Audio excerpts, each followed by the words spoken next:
to the second ISNS online session. Okay, so today we get the privilege to learn directly from Dr. L. Michael Hall, Executive Director of ISNS, co-founder of Neurosemantics and Meta Coaching System, who has written more than 58 books by now. The last one is about hypnotic and also about the humor. As a modeler of expertise, Dr. Hall has completed 27 modeling projects, which include modeling self-reflexive consciousness, communication, wealth, collaboration, and also today about resilience. So this is our precious moment because we cannot meet face-to-face, and now we can meet by online with the whole world. So is it beautiful, isn't it? Yes, is it beautiful? If you feel this is beautiful, please show me your thumbs. This is the only language we can use when we use the Zoom here. Yes, cool. So I can see you all now interactively. Because this session is a big family gathering.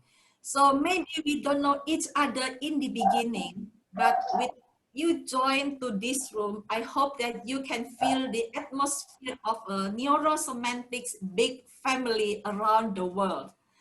Today we have 437 participants. Participants from 16 countries. I like to welcome you from each country. I wish I have time. I can read out loud for each country. Are you ready to acknowledge yourself? Okay, I'll read the first one. The first one is from, the largest one is from, where? From Egypt, Tunisia, Lebanon. Will you say hi from Egypt, Tunisia, Lebanon? Can I hear you? Hello. Hi, Hello. hi from Lebanon. Hi. Hi from Lebanon and Tunisia. Hi. Okay, cool. Hi. And also from Hong Kong, there will be 100 from Egypt, Tunisia, and Lebanon. And then Hong Kong, Macau, and China will be have 80%. Hi from Hong Kong, Macau, and China. Hi. Hello. They're from Indonesia, 50. Indonesia, hello. Hello, everybody. From Indonesia. 50 from Indonesia, and then from Brazil, we have 40 from English group, and it's amazing. Another group Hello. in their own language. Hello from Brazil. Hi. How are you? Hello. And then Mexico. Where's Mexico? 40% from Mexico. Hello. Mexico. Hello. Hola. Hello. Hello, everyone. And from South Africa, 35 from South Africa. Hello, South Africa.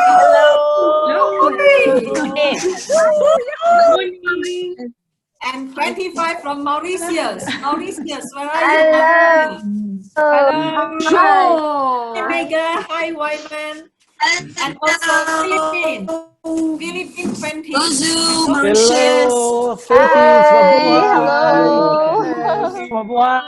Hi from Malaysia.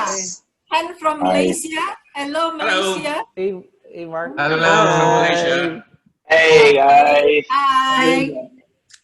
And then Australia. Pen from Australia. Hello, Australia. Hello, everyone. Hi, I think there's me and Zenda Okay, here. hi, everyone. Okay. And then from US. 10 from US. Hello, US. Including Michael Hall. Hello, US. Let's help them to say hello. Pretend you're from US. And then 7 from Sweden. Hello, Sweden. Hello. Hello, Sweden. How are you there?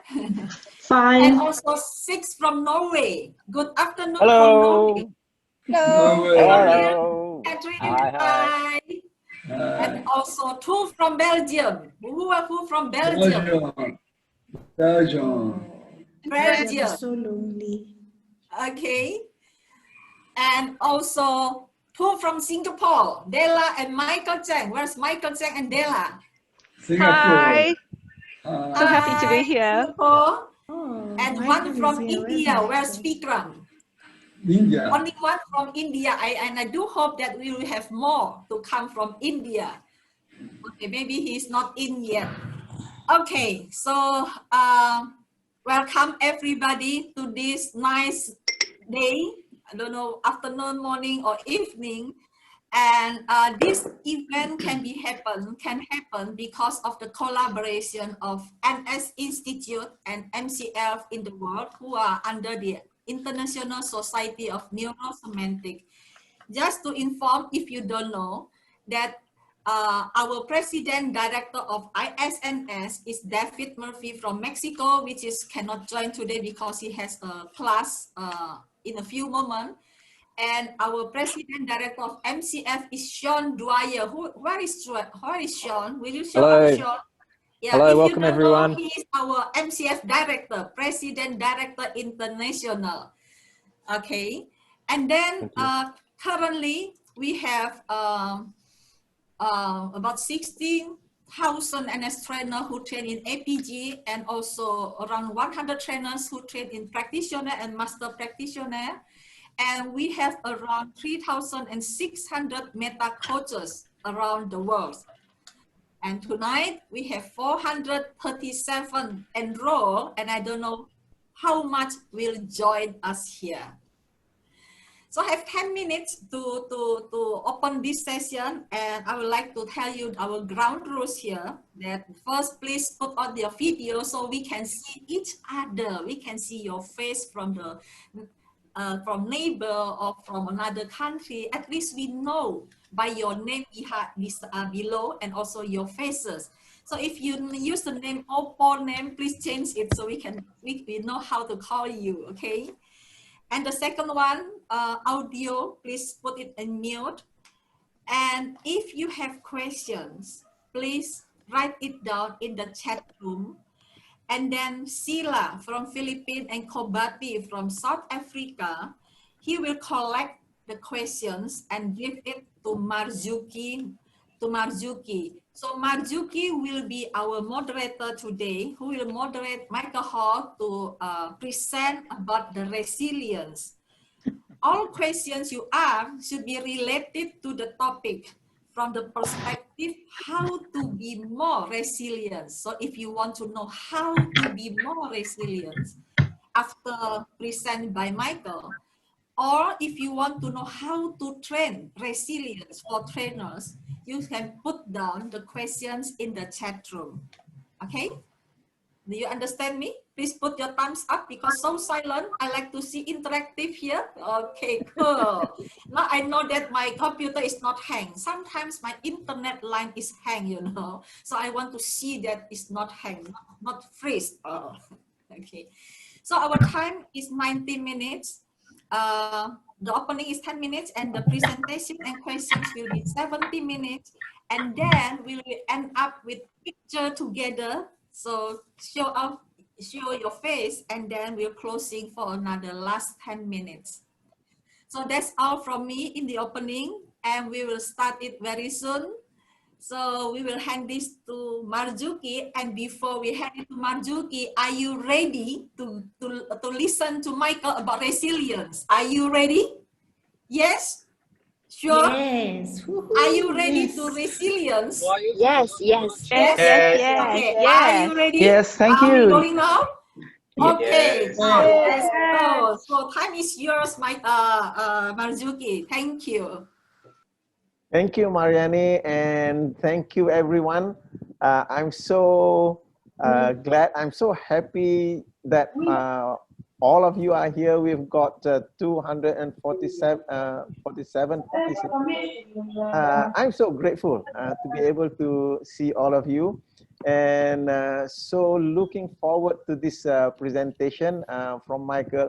I don't know about you, but every time Michael speaks to us about anything, I get something new, and I hope that is something that you will also gain from this presentation in a short while. So just to remind you before we start, I'm also looking forward to Michael starting the presentation. As Mariani mentioned, that if you have any question, just put it in the chat box. What will happen is Sheila and Gobati will feed it to me. I'll schedule something like about 20 minutes at the end so that we'll go through those questions. We'll take it from there. And I would love it when you put the questions, one from the perspective of you applying to yourself, for you to learn and how to create that state of being more resilient for yourself. The other is from the perspective of you as a trainer or coach. How are you going to use this to help people, your client or whomsoever, to be more resilient? So look at it from both perspectives, learning it for yourself and also learning it to help others becoming more resilient. Okay, so let's have questions from both perspectives to enrich our learning for this evening. So with that, I would like to bring Michael up. It's just that I can't see him on my screen right now. Maybe I need to scroll around to see to see where. Okay, so thank you. So Michael's on the main screen. Good morning, Michael. I hope you've got your coffee this morning. And Geraldine. No, not yet. Not yet. It's too early. Still too early for coffee.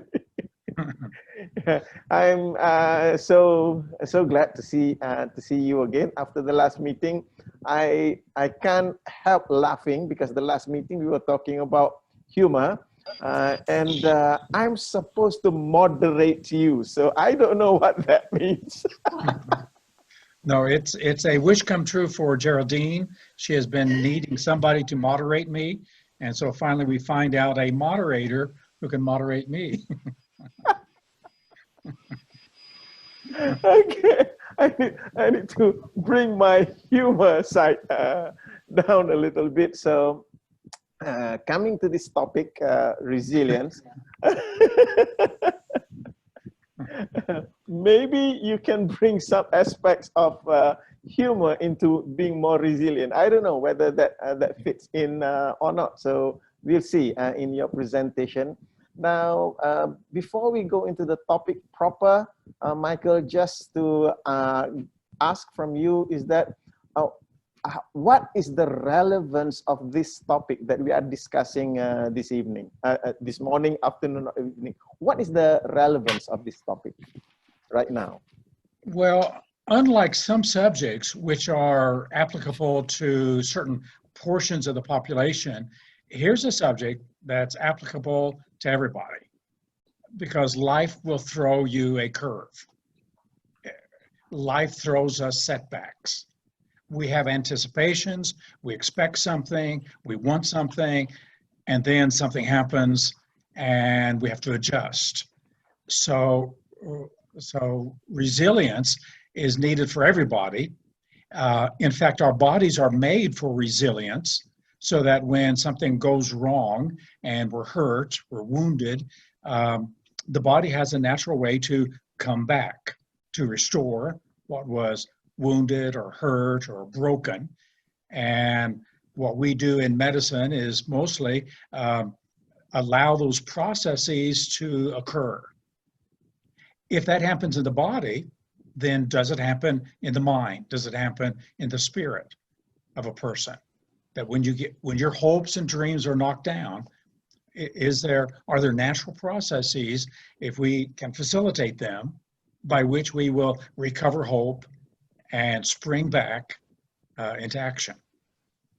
Resilience is springing back into action.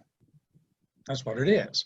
So everybody who gets discouraged, depressed, anxious, everybody who procrastinates, everybody who puts things off is suffering from the non-resilience.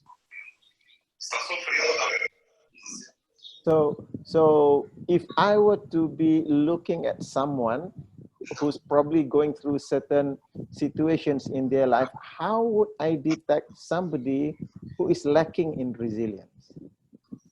Well, make a contrast between a child and that person.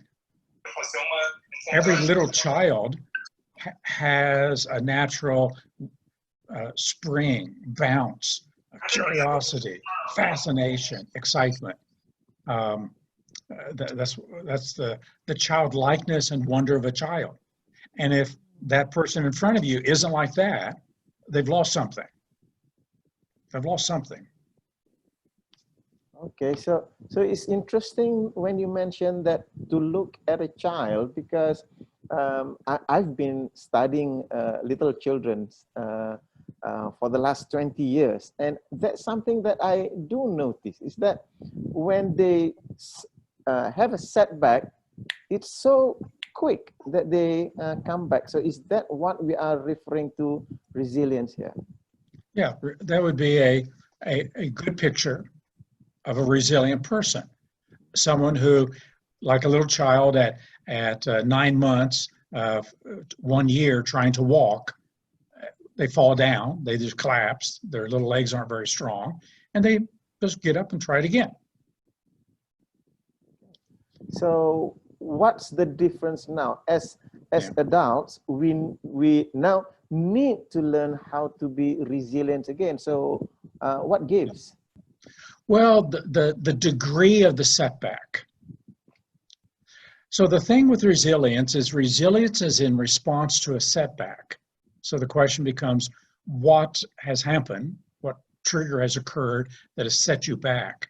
And then we ask about the degree, because it can be small. Someone doesn't show up for an appointment. We're discouraged. As it gets bigger, I lose my job. I'm disappointed and maybe frustrated.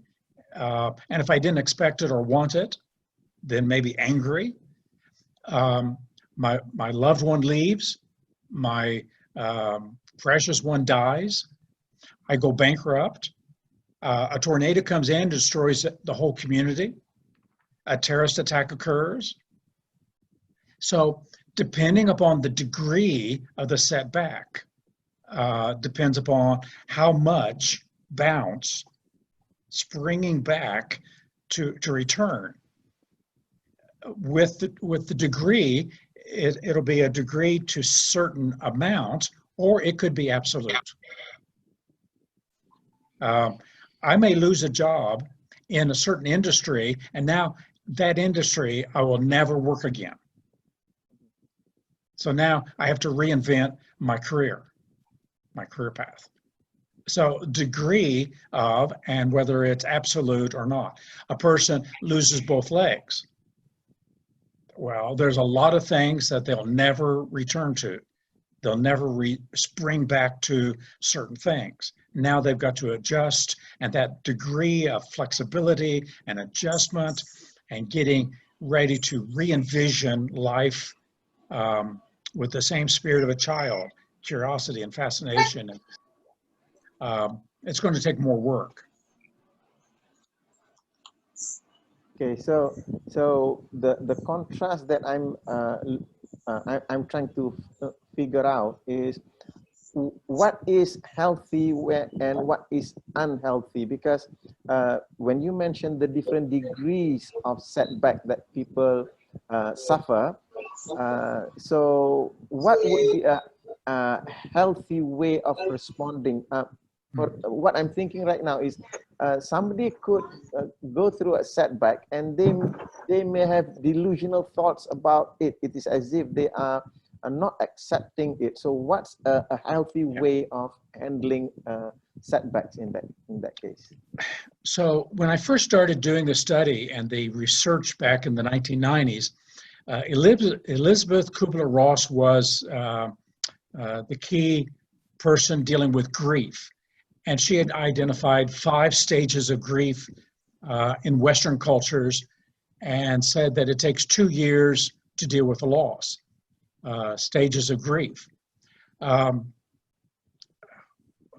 When I started interviewing people about resilience, almost none of them went through those stages. Some of them went through a few of the stages very lightly, but not like she was describing. Her first stage is shock, and then bargaining, and then anger, then depression, and then acceptance. most of the people I interviewed started with acceptance. So anything that doesn't start with acceptance, anybody who doesn't start with acceptance when a setback occurs is dysfunctional, because you're going through dysfunctional cognitive stages, emotional stages of, first of all, being shocked. In other words, you did not have a grown-up adult perspective of your expectations. Bargaining, you're like a little child.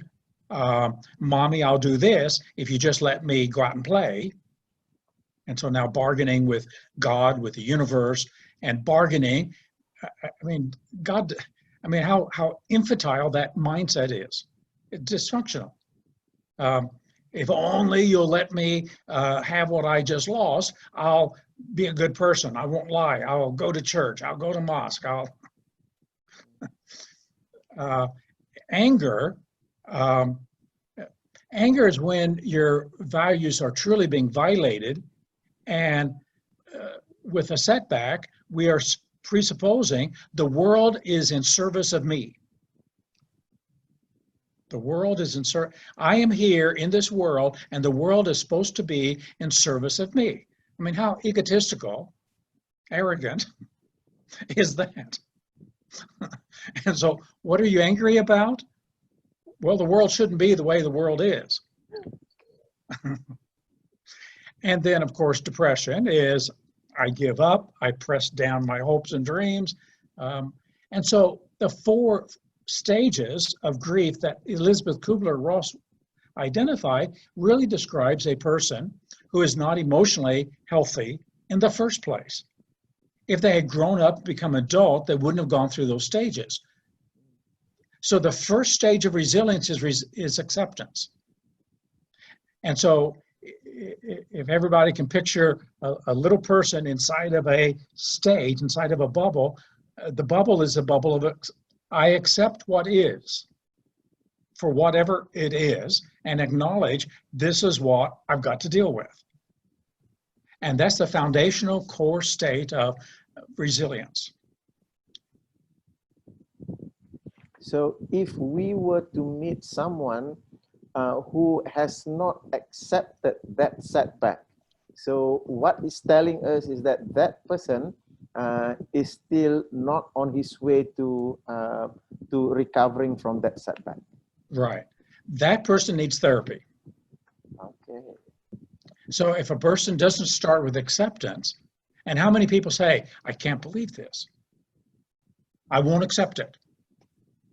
As long as they're fighting, resisting, whatever it is, they'll never come to terms with it and do problem solving. And so it starts with acceptance. So what is a healthy time frame for the person to accept that setback? Well, this is where the stages of grief come in. Some of the people I interviewed went through some of those stages, but it didn't last all that long.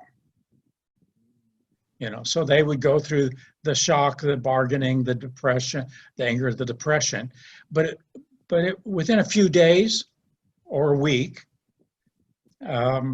they'd move on to acceptance. So to some extent, it's going to be the degree of the setback. And to the other extent, it's going to be the degree that they are sensory-based and in sensory awareness of whatever happened. When you say sensory-based and sensory awareness, can you just explain that further?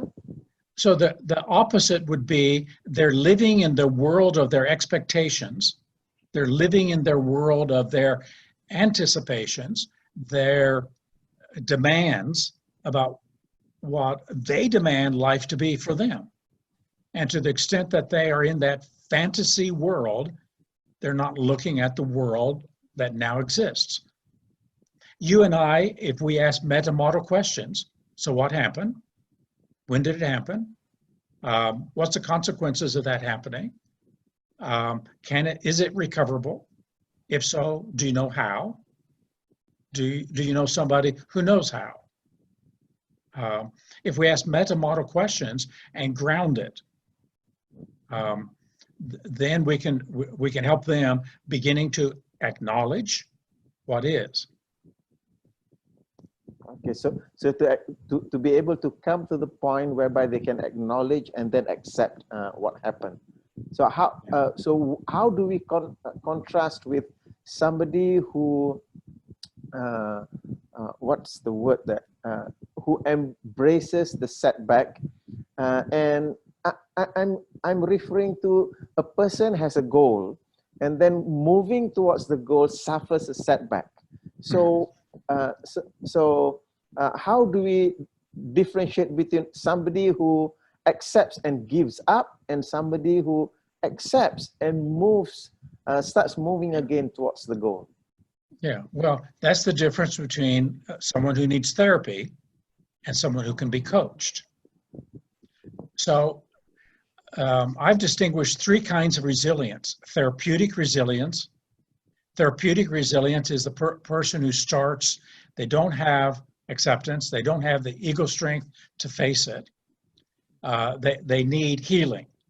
They need growing up, they need psychological wellness, they need a therapist to take them through the process of healing whatever is missing inside.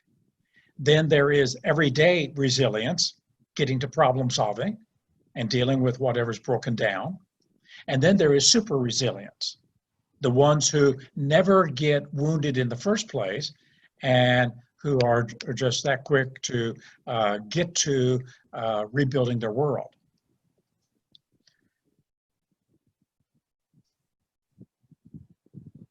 Okay, so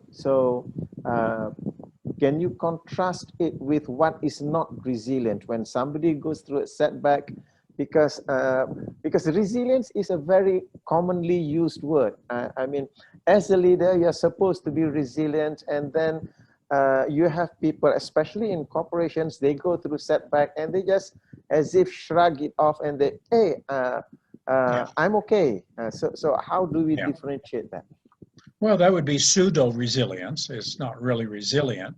It's so, and it's the same thing with acceptance. True acceptance is acknowledgement.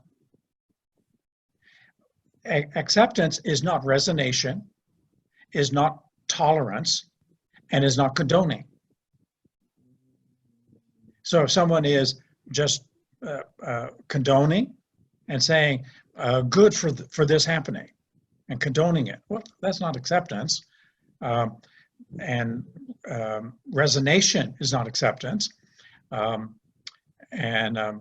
so there are things that are not acceptance, and those would be the things that makes a person really non-resilient, and they may be in a pseudo-resilient state. Okay, so can you tell me a little bit more about this pseudo resilient state, so that because I'm trying to look at myself, because what I have learned is when setback happens, for example, in the current crisis, it happens, and for the last 6 months, I've not had, my business has suffered. So I just want to check whether I'm fully accepting it or I'm having this pseudo resilience with respect to that. So here's a key thing to answer that question, and that is, what does acceptance imply? So as you and I do inferential listening, inferential thinking, what does acceptance imply? So if I go, I accept the fact that this happened to me, and I'm not resigning or condoning or giving in, then it implies I'm going to do what I can. It goes to the acceptance, the serenity prayer, to accept the things I cannot change, and then the power to change the things I can, the wisdom to know the difference. So implied in acceptance is responsibility. I can tell if someone has truly accepted if they are then asking the question, what can I do? So if they're now taking action and at least the action of what can I do? Do I close the business? Is it done and over? Do I change the business strategy? What can I do? Who knows how to do what I need to do? So acceptance implies responsibility, and responsibility is the ability to use your powers, thinking, feeling, speaking, acting, using your powers to now move on. So acceptance doesn't give you a big bounce. It's not a big springing, but there's a little bit because you're taking responsibility to do the best you can with the cards that life has dealt you. So that would indicate healthy acceptance. So that's the first step in being resilient, the first stage. Yeah. So what's the next one? So the next stage is the most critical, and it's going to be core. And this is where we come into the meaning making that occurs with children. And with children, they immediately, and it's the cognitive distortions of childhood, egocentric thinking, it's about me. Whatever happened is not about that, it's about me. I was targeted.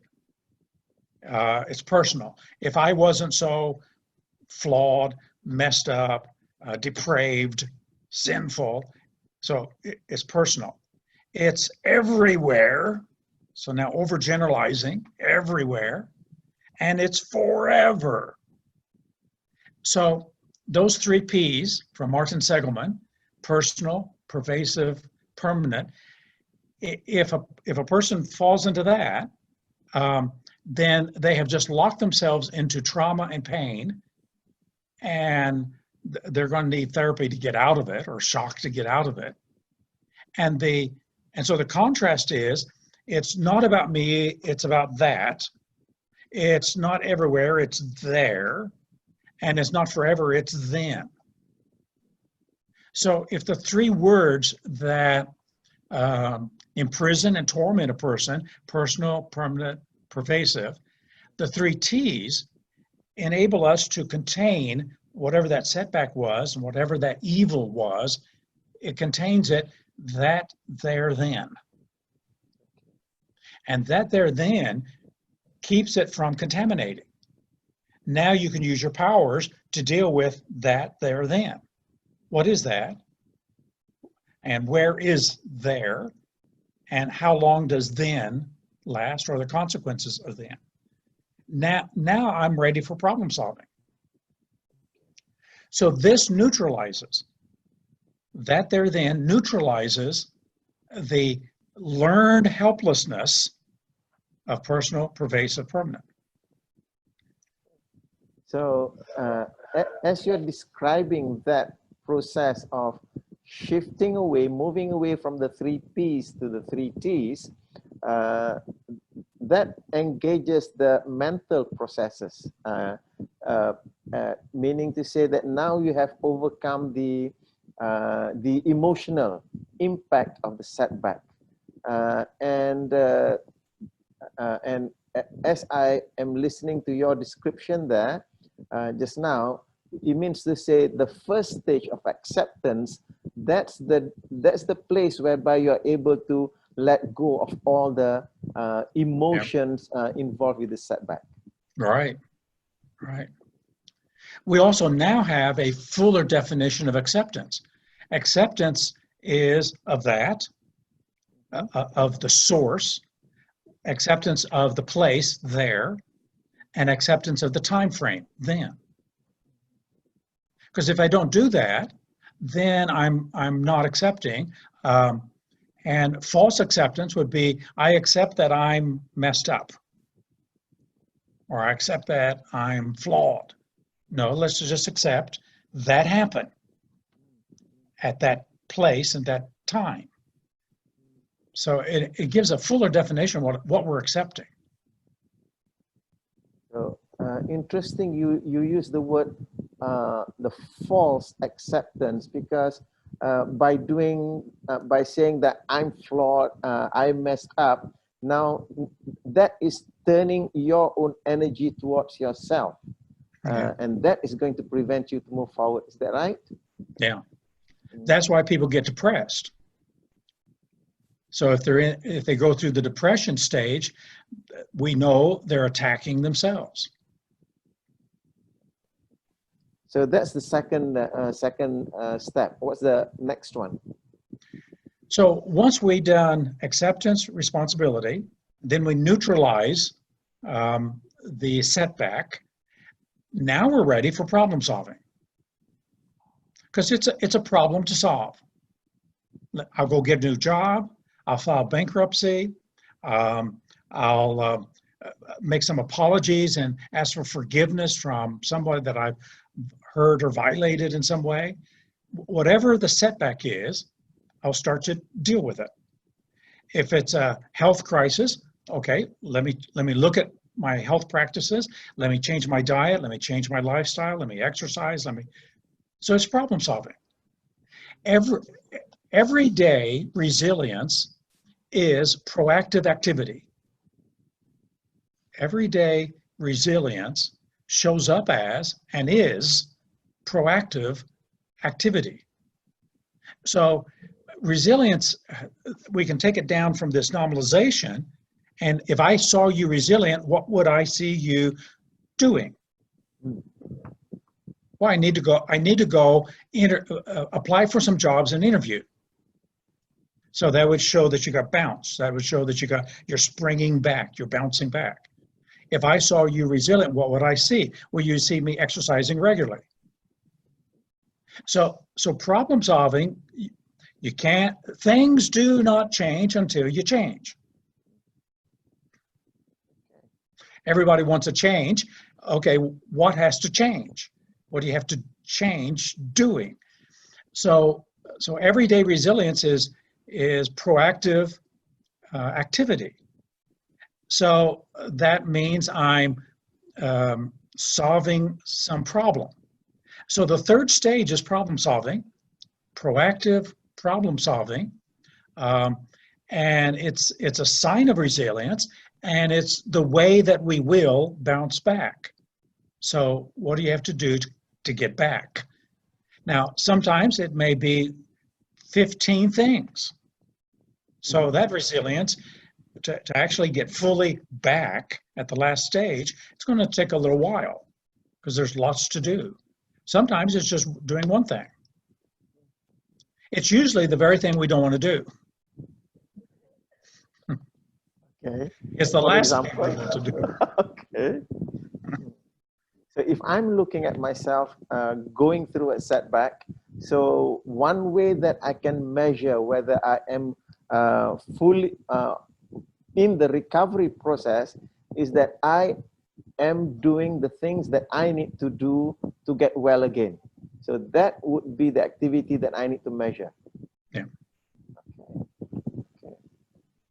Okay. So the stages we're going through, the first stage is really the setback stage. Something sets you back. The next stage is the emotional stage, either the emotional roller coaster, shock and anger and all that, or acceptance and responsibility. And then the third stage is we're coping. So if we've been set back, what do you need to do to cope with that? And with a significant setback, then there'll be the normalizing stage. And that's where with all the coping, now you're normalizing. Things are getting back to normal. It may be a new normal, but it's getting back to a normal. It's normalizing. And as it normalizes, you'll finally get back to the recovery stage. You're recovered. So depending, some people, the coping and the normalizing be the same if it's a small setback. Okay. And you mentioned about the everyday resilience, and the other is the super resilient. Yeah. So how does that differ?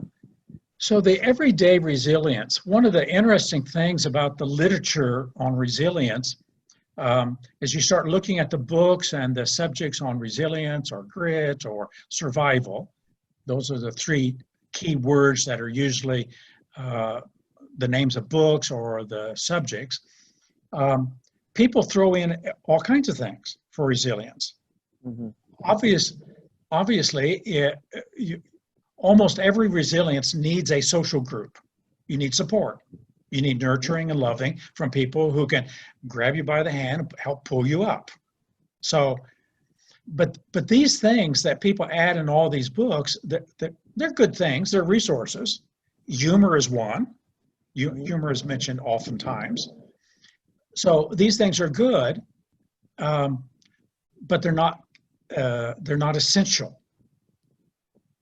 So they're not necessary and essential. They enrich the resilience.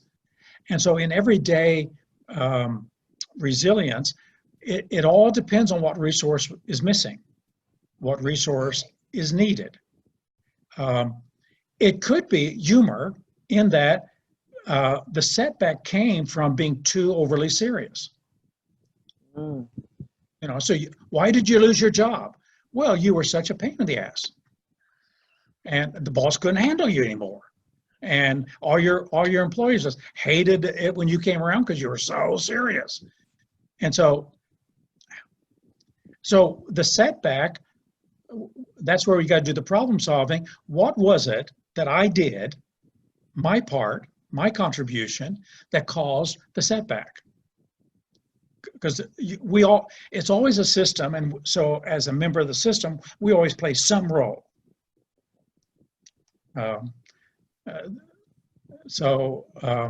Even if a tornado came, a hurricane came, you know, I chose to live there. You know, I live here in Colorado. No hurricanes, no tornadoes, no floods, fires, yes. Okay. You know, so we all have some role that we play in whatever happens to us. So this is where what struck me is with respect to the meta programs. For example, when you talk about taking responsibility, there are those who are under responsible and there are others who are over responsible. So meaning to say, when something happens, a setback happens, the people who are over responsible will pile all of the reasons why they go through that setback. So what are some of the meta programs that would be useful for you in order to overcome setbacks more easily, if you can think of a few? Well, it's mostly going to be being healthily responsible and cutting that responsibility for and to line effectively. Having an active meta program. If you have an inactive meta program and your tendency is to be passive, when it's time to take action, and everyday resilience is proactive activity. So taking action and being action oriented is going to be a basic meta program. The one thing I haven't mentioned as we move through here is your meaning-making skills and your meaning-making powers. Right from the beginning, the meaning that you make about accepting, the meaning that you make about taking responsibility, about that there then, to neutralize and not let toxic meanings contaminate it to where it's personal, pervasive, permanent. Your meaning-making skills are the prerequisite for resilience. Resilient people own their meaning-making powers and have flexibility with their meaning-making powers, so they give enhancing meanings to whatever happens. That's what they're doing when they change the P's to the T's. Then when it comes to everyday resilience, they need to look at whatever happened and frame it or reframe it in a way that's going to support them and not undermine them. And so it all depends on what happened and now the new meanings. If you got criticized and your old meanings was you personalized or you felt bad or you gave too much significance to the criticism, if you're a leader, you're going to be criticized. If you're doing something that is shaking up the status quo, you're going to be criticized. And so now the meanings you give to that experience either will enable you to bounce back or it'll just knock you down and keep you down. So this skill about meaning making, when you mentioned that, what came to my mind is that sometimes people just latch onto cliche meanings, and I don't see it being helpful. For example, when setback happen, the cliche meaning is that things happen for a reason. I noticed that maybe it doesn't help the person when they latch onto those cliche meanings. So meaning making, can you just explain that? How would that process of meaning be healthy for a person? Yeah, a person has to take ownership of meaning. We create the meaning. We may discover someone else's meaning, but to suppose that my meanings are out there and I have to go find and discover them and that I'm not the creator of them, yeah, is that meaning itself is dysfunctional. It's not going to be helpful because it puts a person into a passive role of just waiting until the discovery. So as you say that, what came to mind is, because currently I'm rereading your coaching conversations, and the primary tool that a coach uses is questioning. So through that questioning process, to help the person to get their own meaning, rather than just adopting meanings from someone else. Right. So what meaning do you want to give to it that if you give that meaning to it will empower you, enhance your response to it? Would be the coaching question that would eventually lead to that discovery. Meaning making plays a role in problem solving in that how you define the problem is going to be absolutely critical to whether the problem can be solved, because you could define it in such a way it can't be solved. Now, talk about non-resilience. There's no bounce from that. So this goes to problem definition. And once we mention the word problem, the problems to solve, now we have another dynamic occurring in the stages of resilience, and these stages are not linear. Many of the stages, multiple things are occurring at the same time. So just as soon as you neutralize the setback, we have to give meaning to the problem, and a problem is something thrown in front of a goal. Pro limo, to throw in front of a goal. And so at the very same time that you've neutralized it, you've got to recover a new vision. What's my vision for life now? It could be the same vision as before, and now you just are going to be finding resources for making it happen. Or it could be adjusting the vision, or it could be a completely new vision. Without a vision, there's no energy, there's no bounce, there's no spring. So just as soon as a person neutralizes the setback, the person has got to do this mental work, that's the responsibility, and the meaning making of a vision that inspires me and that compels me forward. And while the acceptance doesn't create much of a bounce, or the responsibility doesn't create much of a bounce, or even the neutralizing, the bounce begins to occur with vision.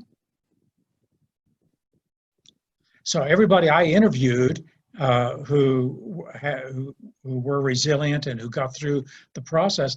They had different time lengths. They created a new vision. Out of the dust and the ashes of what fell apart, a new vision arose. And until the vision arises, there's no resilience. So as you said that, because when I look at the resilience training, a major portion of resilience training, you devote it to optimism, developing a core optimism for resilience. So is that the one that is going to create that vision? Because yeah, go ahead, Michael. Yeah, yes and no. The word optimism, learned optimism, came from Martin Seligman. Once we negate and neutralize personal, pervasive, permanent, we have learned optimism in his terminology. But as I just mentioned, because it's that, there, then, usually that, there, then does not mean optimism. That's not how we use the word. It just neutralizes it. He did a contrast between learned pessimism, so then he just took the opposite, learned optimism. So the answer is no in terms of how that word is used in the training and what learned optimism means. But it is true, and it would be an accurate word when we talk about vision. Because now we have an optimistic, a positive direction to go, a sense of the future. So that's when self-optimism comes in, to have a sense of the future and to set out the goals that you want for the future. One of the reasons I haven't been using the word optimism is because it is so quickly and easily misunderstood and misused. And it comes to a shallow, superficial optimism. What vision does is create hope. So I think hope, direction, and purpose would be much better words for what is occurring in the resilient person. Those who have a temperament of optimism, it'll come out like that.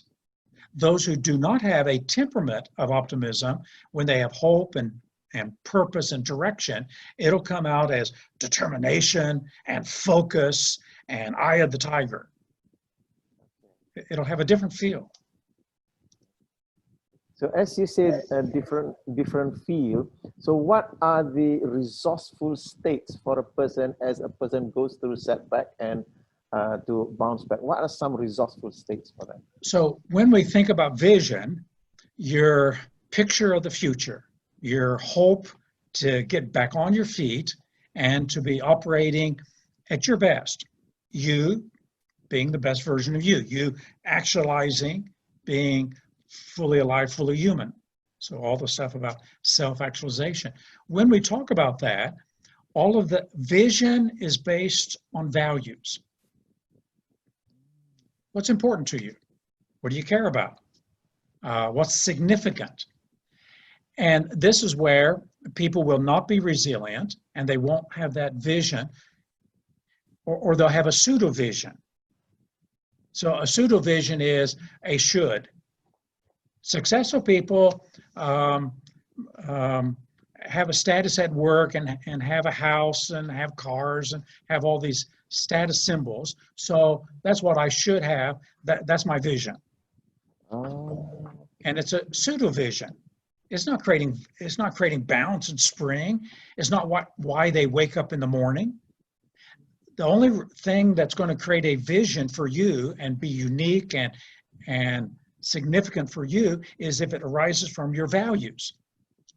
Now, most everybody have certain values that things they care about. Most of these are human things that touch all of us. I want to be loved. I want to love.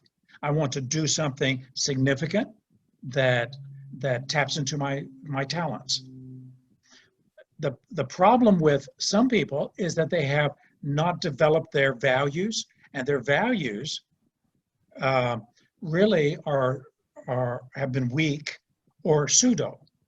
They just got the cultural values of what everybody tells them they should value, and they really don't. They really don't care. And so this is where some people, in their search for resilience, the problem solving is they've got to solve a basic existential human problem. What are my values? What do I really value? And as they give themselves to that and invest themselves, as they care about it, they start to care. As they start to care, they get a bounce. Now their vision can be created out of those values.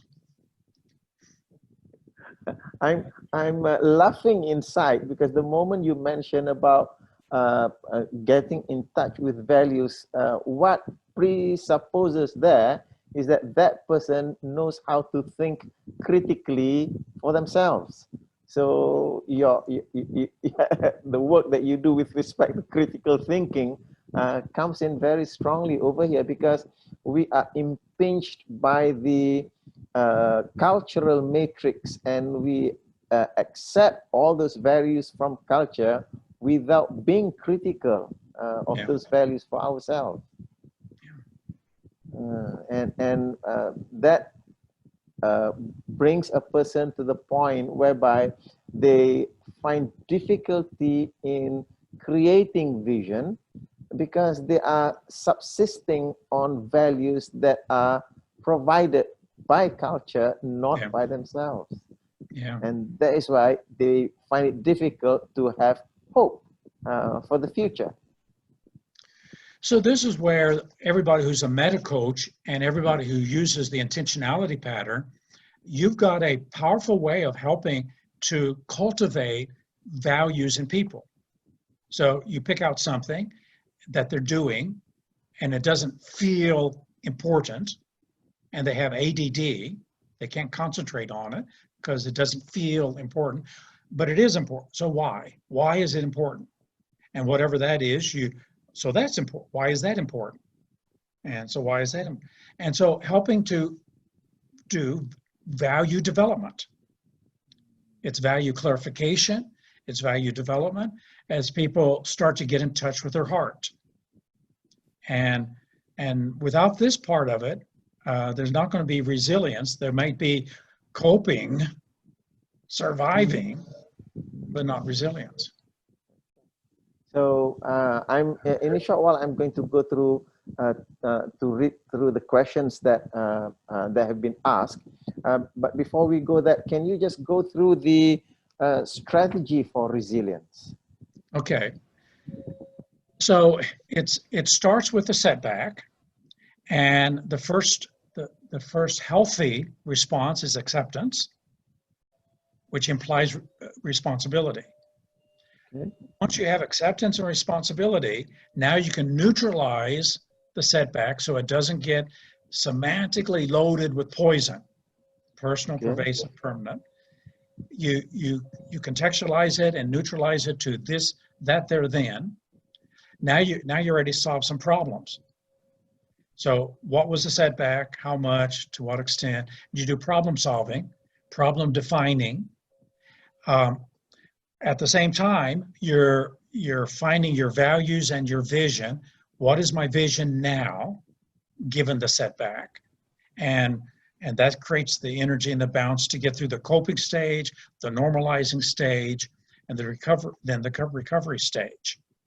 While that meaning making is going on, you're having lots of changes occur in what you do, the everyday proactive activity, what you do and who you are, and then what you're about, the direction, the purpose that you're going. So a lot of things are going on simultaneously, and at the highest levels in your mind, you're holding a vision. I'll get through this. I'll bounce back. Life is going to be even better than it was because I've learned so much. So that'll take you to the recovery stage. The super resilient are the people who get through all of that almost instantaneously because they have it all installed. Viktor Frankl is a great example of a person in a concentration camp who lost his wife. She was arrested and put into the camp and then killed. His mother and father, his sister. He had been writing a book. He was just 30 years old. He'd been writing a book. They took it, burned it. So when he was put into the camp, he immediately had a vision, rewrite that book. He was a medical doctor, and he started noticing what is and who survived, who didn't. So he had it all installed. When he came out a few years later, and then lived to the age of 92, in all of his life, there's no indication he ever got traumatized. How could you go through prison or concentration camp and not get traumatized? Well, he must have accepted, took responsibility, kept it out. It's not me, it's Hitler. And then problem solved. Same thing with Nelson Mandela. Nelson Mandela, 27 years in prison, 2 years at a time not seeing his wife, hard labor, caught tuberculosis. He apparently had his vision when he went into prison to continue to inspire the nonviolent movement. So he continued to write on scraps of paper and sneak it out. He had a reason, he had a purpose to live, and apparently he kept it out, didn't contaminate himself. So if we want to have super resilience, once we get all of these resources installed, then when something happens, well, problem to solve. And we get busy. So when you mentioned that the super resilient person has got all of those installed, you are referring to all the strategies when they suffer a setback, they're able to run all of those strategies inside of them in an instant. Is that what you're referring to? Right. Christopher Reeves, who played Superman, in 1995 fell off a horse, became a paraplegic. And if there's any setback that is pretty final, pretty absolute, it'd be becoming a paraplegic, because you can't even breathe on your own. He set a goal. He immediately, I don't know how he did it, he immediately set a goal. I'm going to be the first paraplegic to breathe. Took him 10 years, and he did it. He got married during that time. They had a child. He started the Christopher Reeves Paraplegic Foundation.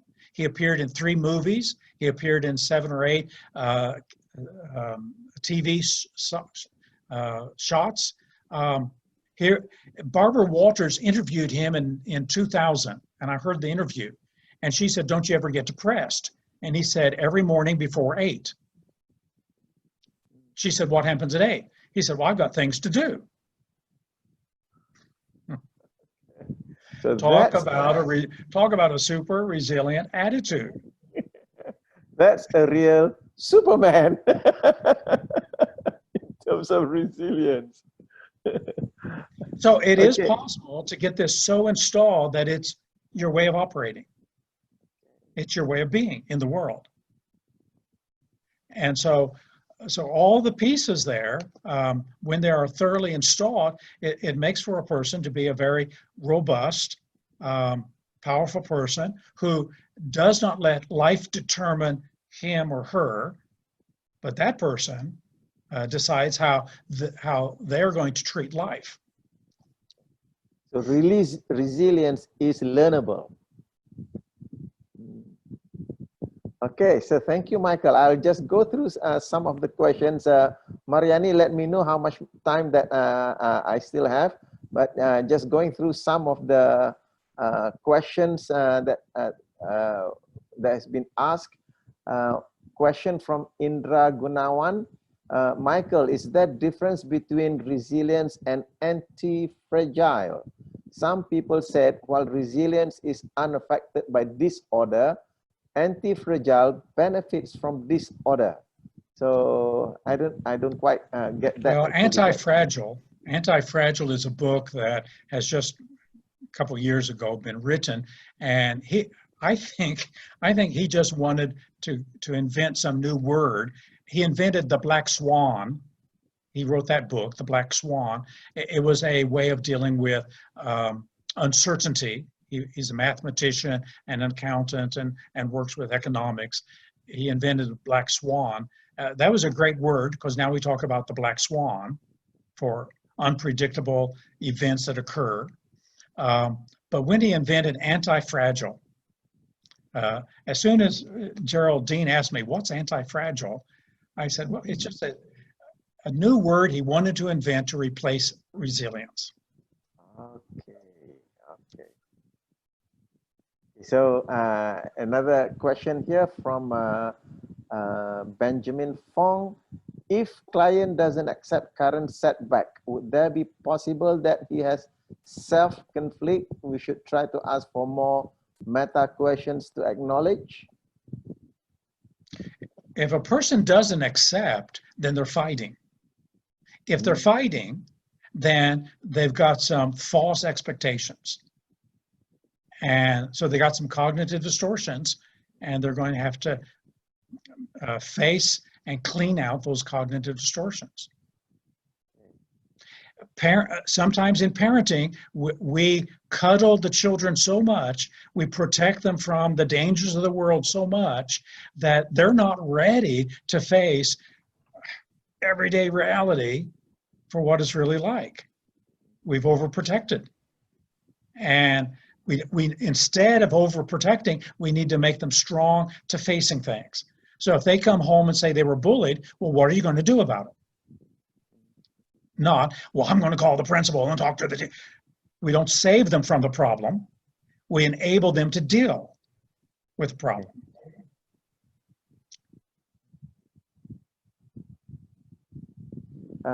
Question here from Sandra is, how do you test acceptance? Is it a cognitive state, emotional experience? And the answer is yes. It is cognitive and emotional. How do you accept the rain? How do you accept you got to take out the garbage? How do you accept sometimes you'll get sick and you got a cold? How do you accept anything that you don't want? Well, you acknowledge it's happening. What can I do? Those of you who live in big cities, how do you accept the traffic? I haven't figured that one out. That's why I don't live in a big city anymore. Okay, so another question that was asked again about meta programs. So what are some meta programs that when we run it in the right way, it will help us to get to that super resilience? What meta programs can I run in order for me to be able to get that? Well, I don't think it's so much the meta programs as it is the strategy itself. Okay. Although, as already said, having an action or action response meta program and responsibility meta program are two key ones.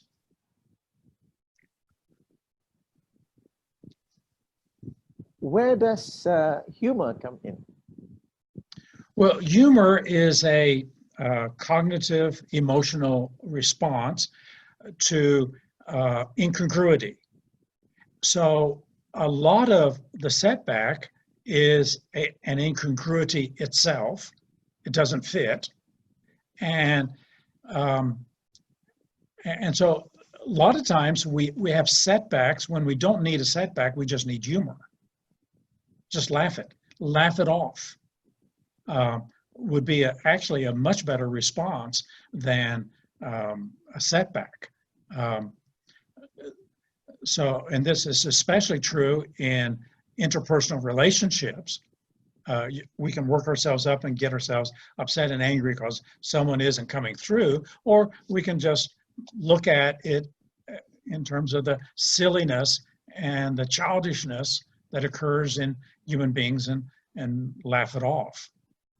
So humor enables us to look at something, accept it, and then find a different meaning for it, one that would enable us to gain perspective and distance and not let it be so irritating.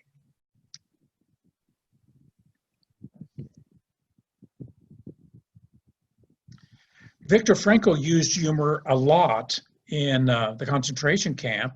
In fact, I think I quoted in the book on resilience that'll be coming out next month, I think I quoted 5 or 6 times where he mentioned the ridiculous, absurd humor that they used in the concentration camp to keep their sanity. Okay. Yeah. So using humor just to keep their sanity, otherwise the situations drive them crazy. Yeah. This has also been recorded over and over and over by prisoners, and especially political prisoners in prison, and how they would use humor to make fun of the guards, write jokes about the guards, and share them among themselves. And it was a way of having a sense of control in a place where they had no control. Wow. Okay. Thank you. That's really wonderful. Now, before we wrap up, what few things that would you like to say with respect to resilience, with respect to this topic? Well, we all need resilience. To live is to experience setbacks on a pretty regular basis. We've all been having setbacks with this pandemic. It has set back our businesses, our activities, what we can do, what we can't do. So it has created certain levels of setback. And so all of us need resilience. And the more resilient you are, the more you're living the self-actualizing life. And so it becomes really important for being a good model of resilience. Resilience recaptures that childlikeness of curiosity and wonder and amazement at all the things that are good that's happening, even when something bad is happening. So resilience makes your life a lot more enjoyable, and prepares you so that you're not so afraid of taking risks and of living your life fully, because something bad may happen. Well, of course, something bad may happen. And the question isn't about eliminating that possibility. It's about being ready to handle whatever possibility arises. So to be able to have that behavioral flexibility when you are faced with many different types of situations, and especially the situations that are undesirable. Yeah. One of the things that people keep saying is that for people to grow up, and yet you are when you give the example of resilience, you state the example of little children, to look at little children. So meaning to say that ability to bounce back from setback is something that we all have when we were little children. It's just that we forgot somewhere along the way. Well, we became afraid of failure. We became afraid of mistakes. We went to school and they taught us well to be afraid of failure. Every successful person, every super successful person, they fail and they fail with that resilience, that flexibility you're speaking of, and they fail and learn and become even more successful. We become successful through failure. And the NLP presupposition, there's no failure. And we still haven't got that really well grained into our neurology that there's only feedback, information for how to do it better next time. Wow. So it means to say I'm on the right track studying little children right now, because they are such delightful little creatures that whenever they face setback, they just bounce back very quickly. So with that, let's be like children again.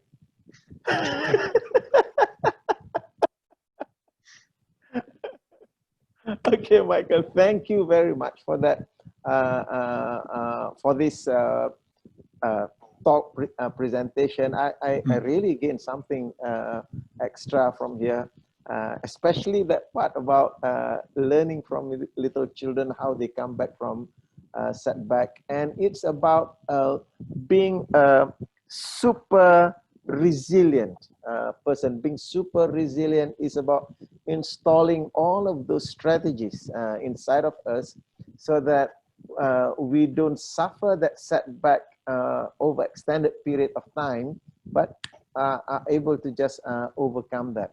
So being resilient is not pseudo-resilient, which is just ignoring the issue, but to go through that strategy, that process in a snap of fingers, so to speak. So with that, thank you very much, Michael. I really so just one last comment. As we're coming through and out of this pandemic, this resilience is it is now, and it will be a major theme of people all over the world. How do we bounce back? And so I think medical coaches, I think trainers, this is a subject, you've got a lot that you can give to people, and it'll help to change the world. So from neurosemantics approach of apply to self first, it boils down to us to apply it to ourselves, to be resilient in this situation. Most countries in the world probably has gone through what they say the first round of COVID. It may come again.